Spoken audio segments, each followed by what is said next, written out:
Crickets, and welcome back to Ov's Story. My last video, I had talked about deer hunting, and I'm going to talk a little bit more about deer hunting. Because this has to do with all of nature. It has to do with our laws, our rules, all of it. Now, I understand the reason for having rules and laws, and I really wish that our government actually did the right things for the right reasons. And what I'm seeing is going on is not for the right reasons, because if it was, our environment would be thriving instead of devastated like it is. Devastated. Absolutely devastated. Can I need to say it again? Devastated? The fishing, the deer, the birds, the rabbits, the entire ecosystem here has been devastated. I mean, literally, like 90% of it's gone. Devastated. I mean, how big of a number do you need to call it devastational? It's gone. Literally, gone. I've watched 90% in the 4 years I've been here. Gone. I'm really upset about it because part of why I moved here was because of nature and what I thought was thriving nature. And I don't know, I can't even believe how devastated it is here. And we have entities that were supposed to protect it. Obviously, again, they didn't do their job, because if literally 90% of it's gone, that's how is it all need to be gone? I think the people are what needs to be gone, who are in control, who've done this. But here's some other things I want to talk about. Weather patterns are changing, and this is part of what upsets me speaking about the Indians. The Indians aren't allowed to do whatever they want. They can just fish, catch, whatever, their limits, whatever they just do whatever they want, anytime they want. There's no seasons for them to have to follow like we do. None of the rules are the same. So here, when fishing season, and here's a migratory place, there's a lot of amazing, that's one of the things I love about it here. There's amazing and beautiful fish that come through here and migrate from, even from the oceans through the Great Lakes, and come right here just a few miles from my house, just right through the waters. You can sit and watch great big beautiful fish just swimming around and catch them. But they'd only come in when the weather patterns are what makes them all move. Temperature in the water, the weather patterns are what make, and water temperature is one of the biggest we know of that make them move, that we can track and see.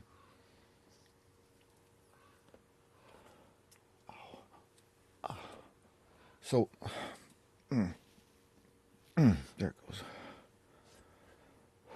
So we see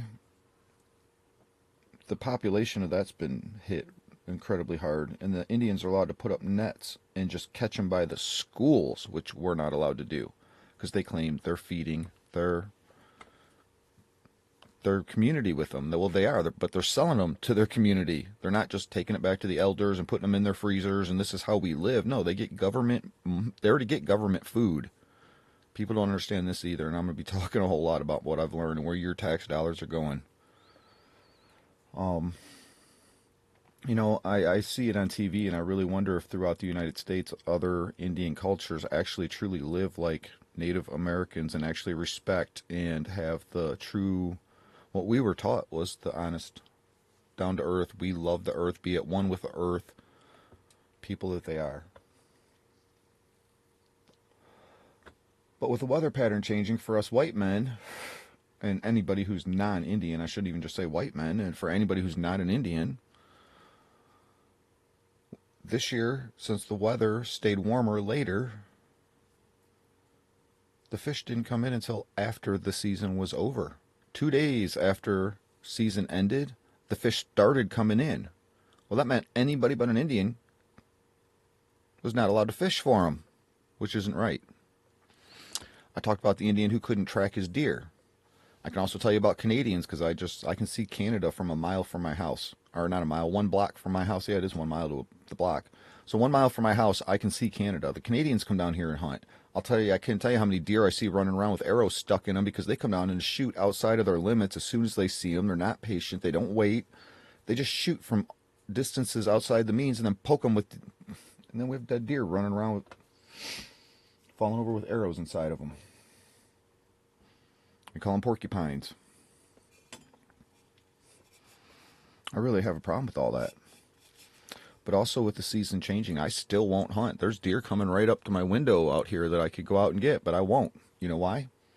Two reasons. There's no snow on the ground for me to track them, and there's still insects out. You don't hunt a deer when there's insects out. You don't want that meat contaminated. This is part of actually why we had laws. You weren't supposed to hunt until a certain time because the weather got colder at certain times to get rid of those insects so you were safe consuming that and processing that deer, or any facility processing that deer. I mean, we've got processing facilities I've seen throughout all over Ohio and Michigan that, I mean, basically it's a barn with a door open and you just carry it in and bugs and insects can fly right in and out and your meat's still getting contaminated. So there's reasons why we had those laws, but now weather patterns are changing and the laws need to change with that. But they don't. So I will not hunt unless there is snow on the ground. And if it's outside of season, well, it's outside of season. I don't go out and shoot 30 deer. I need one. And I'm not going to do it unethically, and I will not do it immorally. I don't care what a piece of paper tells me I am and I am supposed to do. That piece of paper makes it right or wrong. Please tell me. Comment below. Do you think it's all about what's on a piece of paper or what is truly morally right? I am one of the most morally based foundational people you will ever meet. And even though I've got my flaws and I'm still not perfect and I'm not holier than thou by any means, I still live off of a base ground level of foundation. Morals, values, you don't break those. People are pushing their way to try as hard as they can.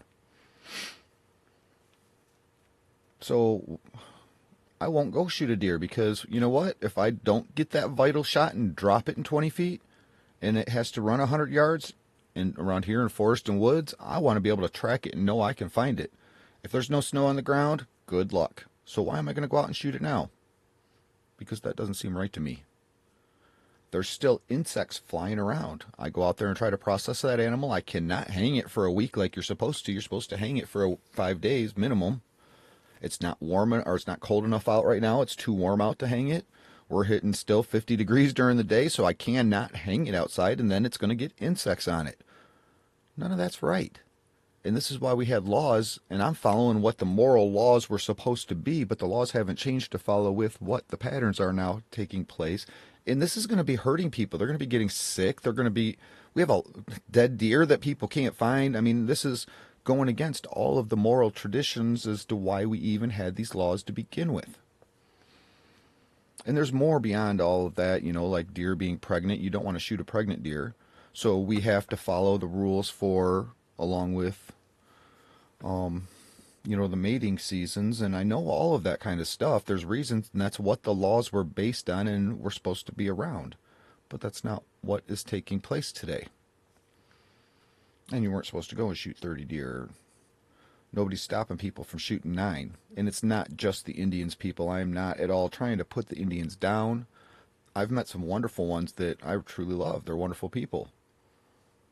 There's a lot of them just like everybody else that aren't. But as a culture, I'm talking, you know, we're not supposed to talk about cultures. That's racist. But we'll talk about the white culture because they're racist.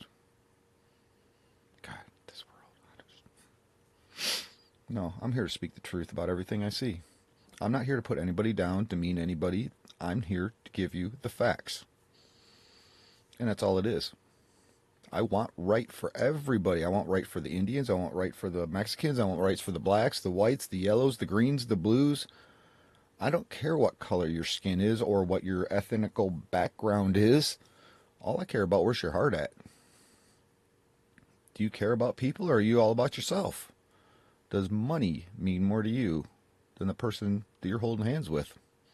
Does money mean more to you than those children you birthed? The country's gotten way away from what is actually right and wrong. Alright, well, my break time's over. I think I got my video set here. What I wanted to say out there. Yeah, it's upsetting with me that, you know,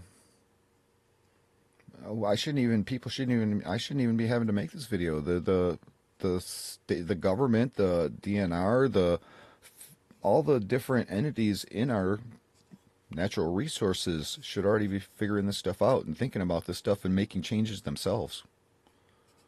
But that takes getting off your ass and having to work. You might actually have to lift a piece of paper and a pen.